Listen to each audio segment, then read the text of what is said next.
반갑습니다. 말씀과 함께 하루를 시작하는 주님의 백성들을 예수님의 이름으로 축복합니다. 2025년 3월 21일 금요일 오늘 주신 말씀은 누가복음 13장 22절에서 35절까지입니다. 예수께서 여러 성읍과 마을에 들르셔서 가르치시면서 예루살렘으로 여행하셨다. 그런데 어떤 사람이 예수께 물었다. 주님, 구원받을 사람은 적습니까? 예수께서 그들에게 대답하셨다. 너희는 좁은 문으로 들어가기를 힘써라. 내가 너희에게 말한다. 들어가려고 해도 들어가지 못하는 사람이 많을 것이다. 집주인이 일어나서 문을 닫아버리면 너희가 밖에 서서 문을 두드리면서 주인님, 문을 열어주십시오 하고 졸라도 주인은 너희가 어디에서 왔는지 나는 모른다 하고 대답할 것이다. 그때에 너희가 말하기를 우리는 주인님 앞에서 먹고 마셨으며 주인님은 우리를 길거리에서 가르치셨습니다 할 터이나 주인이 너희에게 말하기를 나는 너희가 어디에서 왔는지 모른다. 불의를 일삼는 자들아 모두 내게서 물러가거라 할 것이다. 아브라함과 이삭과 야곱과 모든 예언자는 하나님 나라 안에 있는데 너희는 바깥으로 쫓겨난 것을 너희가 보게 될 때에 거기서 슬피 울면서 이를 갈 것이다. 사람들이 동과 서에서 또 남과 북에서 와서 하나님 나라 잔치 자리에 앉을 것이다. 봐라, 꼴찌가 첫째가 될 사람이 있고 첫째가 꼴찌가 될 사람이 있다. 바로 그때에 몇몇 바리새파 사람들이 다가와서 예수께 말하였다. 여기에서 떠나가십시오. 헤롯 왕이 당신을 죽이고자 합니다. 예수께서 그들에게 말씀하셨다. 가서 그 여우에게 전하기를 보아라. 오늘과 내일은 내가 귀신을 내쫓고 병을 고칠 것이요 사흘째 되는 날에는 내 일을 끝낸다 하여라.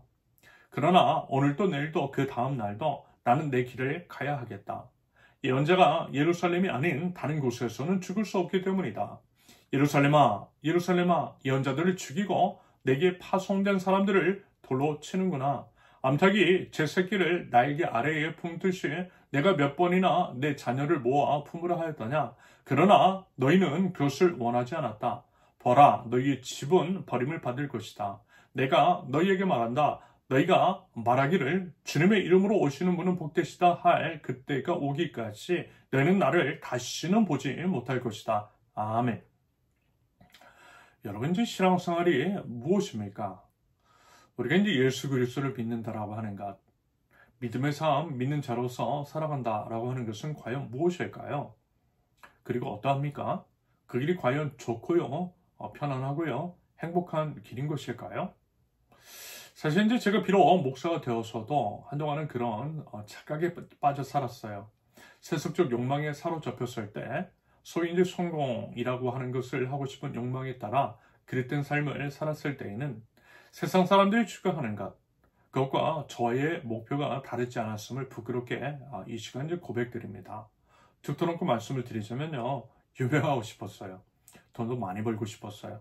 능력 있는 목사, 스타 목사 되고 싶었어요. 대형교회 목사가 꿈이었어요. 이것은요, 제가 복음을 몰랐기 때문이었습니다. 신앙을 도구 삼아서 저의 이제 세속적인 욕망을 채우려 했던 위선자가 다름 아닌 저였어요. 경망스럽게도 하나님을 이용했던 거죠. 하나님 앞에 제가 굴복하고 하나님께 저를 드리는 것이 아니라 하나님은 마치 알라딘 램프의 지니처럼 저의 이제 소문을 들어주는 존재로 여겼던 것 같아요. 정말 부끄럽지만 그랬던 과거가 있습니다. 하지만 이제 감사하게도요, 그것이 아니라는 것들을 깨닫게 해주셨어요. 사실 인간적인 눈으로 보면 감사할 수 없는 거죠. 왜냐하면 신앙 안에서의 정상적인 길은 힘들거든요. 어렵거든요. 불편하거든요. 때로는 위험을 감수해야만 하거든요. 그 길을 가야 하니까 감사하기가 쉽지 않은 거죠. 하지만 감사가 나오는 거예요. 왜요? 그것이 생명의 길이니까. 이에 신앙이 없었을 때는 결코 감사할 수 없는 것들을 감사할 수 있는 은혜가 비로소 임했던 것입니다. 이건요, 은혜로 없고 밖에는 설명할 길이 없어요. 주님에 대해서, 복음에 대해서, 그리고 하나님의 나라를 알아가고 주님 안에서 점점 성장해 나가면서 사실 부담감은 더 커지고 있습니다. 솔직히요, 피하고 싶어요. 왜요? 포기할 것들 많으니까. 희생해야 할 것들이 점점 많아지니까. 그게 이제 보이니까, 그게 이제 점점 커지고 있으니까 내 것을 버리고 죽여야만 하니까 참으로 이제 불편해지는 거예요. 그런데요, 참 신기하죠? 불편한데 평안은 있어요. 편안함은 사라졌는데 영혼의 평만이 찾아왔어요. 과거 같으면 불평했을 텐데 감사함이 오히려 넘쳐요. 남에게 제 것을 주고도 마음은 오히려 풍족해짐을 느끼고 있습니다. 이게 이제 신앙의 신비가 아닐까라는 생각이 들었어요. 생명을 소유한 자들에게 주시는 하나님의 선물인 거죠. 하나님의 은혜입니다. 세상이 줄 수 없는 평안, 세상의 생명의 기쁨입니다. 오늘 예수님께서 이런 말씀하시죠. 좁은 문으로 들어가라고 말입니다. 좁은 문. 여러분 어떤 느낌입니까? 일단 좁다라고 하는 단어 자체만으로도 답답함이 느껴져요. 꽉 끼는 듯한 느낌이 들고요. 답답함이 전해져 와요. 그런데 그런 답답한 문으로 들어가라고 말씀하신 예수님. 말하자면 그 의미는 이런 것이겠죠. 사람들이 볼 때 답답한 사람이 되어야 한다는 것. 여러분 자본주의 시대 물질이 제일이고 능력주의가 만연한 지금 이 세상에서는 어떻게 살아야 한다라고 합니까? 약삭빨라야 한다고 해요. 내 이익을 위해서 남의 희생도 불사합니다. 냉정해야 한다라고 그래요. 그래야만 성공할 수 있다라고 그렇게 이야기들을 하죠. 반면에 다른 사람을 먼저 생각하는 사람, 남을 위해서 희생하는 사람, 자기 것을 포기하는 사람들에 대해서는 답답하다고 합니다. 호구라고 해요. 멍청이라고 해요. 바보라고 합니다. 자기 것도 못 챙긴다고 타박합니다. 말하자면 이런 게 아닐까요? 답답한 사람이 되는 것. 내 것을 챙길 줄 몰라서도 아니고 방법을 모르는 것도 아니지만 내 이웃을 살려야만 하기 때문에 다른 사람들을 존중하고 배려해야 하기 때문에 스마트함이 아니라 차라리 바보 같고 답답한 길을 선택하는 것. 바로 그것입니다. 제가요 몇 개월 전까지만 해도 또는 여전히 또 그러니까 아직까지도 부동산 투자에 혈안이 되어 있는 사람들을 마주하게 됩니다. 투자라고 하지만 그건 엄연한 투기죠. 여러분 지분형 생활 터전이지 투자 혹은 투기 대상일 수는 없는 것입니다. 부동산 정책 그리고 이제 부동산 투자 혹은 투기를 바라볼 때 염두에 두어야만 하는 사안입니다. 사실요 하나님 나라 관점에서 봤을 때 땅은 온전히 하나님의 소유잖아요. 하나님의 것입니다. 이 부분에 대해서는 헨리 조지의 책이라든지 대천덕 신부의 책을 읽어보실 수 있기를 바랍니다. 하나님 나라 관점에서 부동산 문제를 어떻게 바라봐야 할지에 대한 해법을 제공받을 수 있을 것입니다. 물론요, 우리가 이제 부동산을 사지 않는다 할지라도 남들은 살 것입니다. 보통은 그런 논리로 세상 사람들과 같은 선택을 하죠. 그렇게 이제 자신의 선택을 합리화합니다. 하지만 그럼에도 나 한 사람만이라도 그 바보 같은 선택을 하는 것. 그런 선택을 하는 하나님의 백성들, 그런 바보 같은 자들이 한 사람 한 사람 이 땅 가운데 세워질 때에 하나님 나라의 정의가 이 땅 가운데에 세워지는 것입니다. 그런데요, 사실 이런 길, 예수님께서 제시하신 이 길을 걸어가는 것이 어렵죠. 자본주의 시대, 물질 만능주의가 만연한 이때 더더군다나 각자 도생을 해야만 하는 게 아닐까라고 하는 생각마저도 드는 이 시국 상황 속에서 이런 선택이 정말 어려울 것입니다.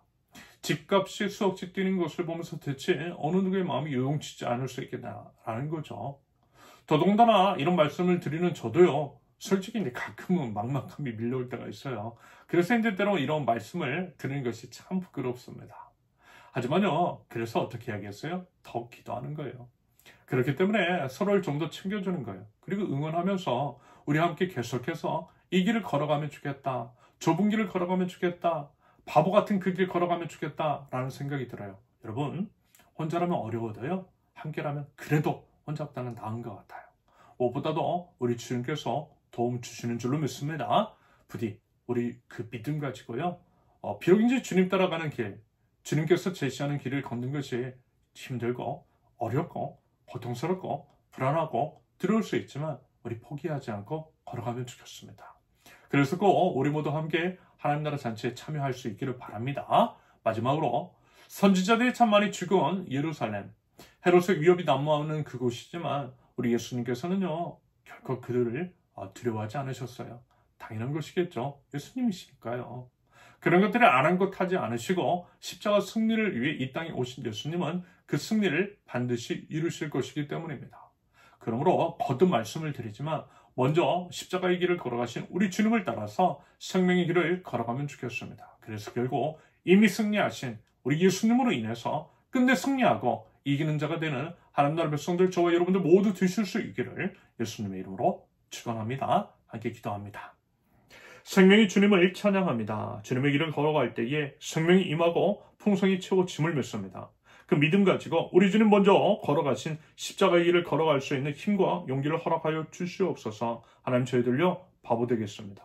약속 발라야 한다고 남을 짓밟고 올라서야 한다라고 종용하는 이 세속의 가치를 따라 행하지 않으면 불안과 두려움마저 드는 저희 현실이지만, 그럴 때일수록 주님께 시선을 고정시키고 기꺼이 바보 같은 선택을 할 줄 아는, 그러므로서 이웃을 살려낼 줄 아는 우리 주님의 백성들 되게 하옵소서. 각자 도생을 이야기하는 어려운 시기이지만 공생과 성생을 위한 협력과 배려와 섬김과 나눔이 있을 때 그것을 먼저 실천할 줄 아는 저희들 수 있도록 우리 주님 저희를 붙드시고 인도하여 주시옵소서. 예수님의 이름으로 기도합니다. 아멘. 하나님께서 오늘 주신 말씀과 각자의 기도 제목을 놓고 우리 잠시 기도하겠습니다.